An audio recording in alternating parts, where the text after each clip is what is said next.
Hi, my name is Caitlin Connell. I'm doing my experiment for the ramp, and here we go.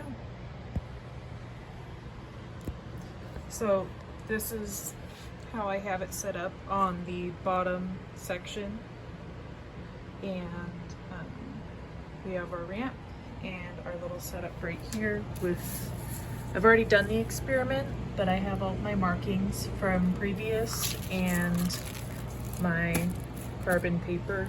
I also have set up my line right here with the marking on the ground. So here's my mark 1, 2, and 3. They're a little bit harder to see on the video.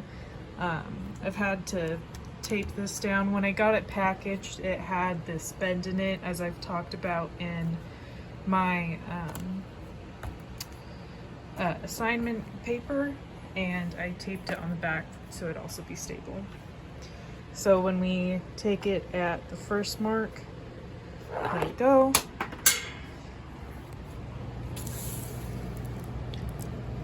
Not entirely sure. Oh, there it is. So that's where it landed. So in the experiment, I would take my tape measure from this distance to here and log it. And I would usually mark it, but we're just gonna leave it be, and I know it's right there. Then we would go from our second mark. I always did it just a little bit right here so I could kind of have a measurement from this line and this line. We let it go, and couldn't tell from the camera, but I saw it landed about right here. That mark right there would be my second one. Again, measure from there to there. I think it was also affected a little bit because, as you can see, there's a little vent right here, and so I can see the dots a bit easier for my first one right there. Put that back. Then we would go from the last line. Again, I usually went from about right here, as well as at the beginning. I didn't say this, but I'd go from about this area. So you go from about right here and right along these two lines and drop. And forgot to do this, and I'll do it in a second, but move the paper back and it would land about right here.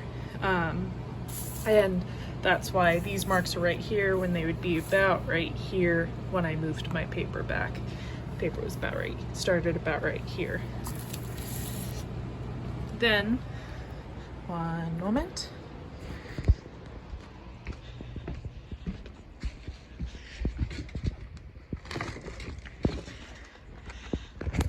Sort of messy work, just as I had to refigure out things because I was measuring from a different area. I measured from the top right about right here first instead of measuring from down here. So a lot of this stuff, and I accidentally wrote in inches instead of centimeters or meters because I would move the decimal to here. But these were my measurements, my final measurements in centimeters right here. My angle, taking the protractor,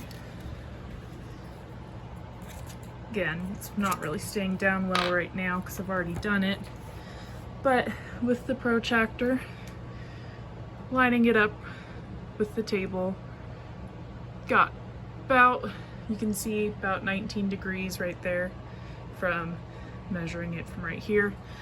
And so I would use that in my equations, and I have it logged, but I got these measurements from measuring or starting it from right here.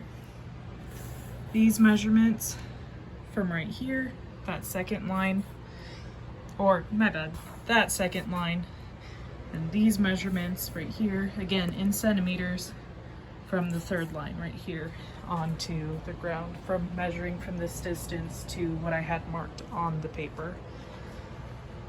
And then from that, I would plug this all in. As you can see, it's a bunch of mess right here from plugging into the calculator.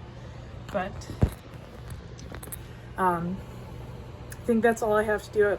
Let me know so I know for further labs what else I need to add. Otherwise, I hope that demonstration was efficient. Thank you.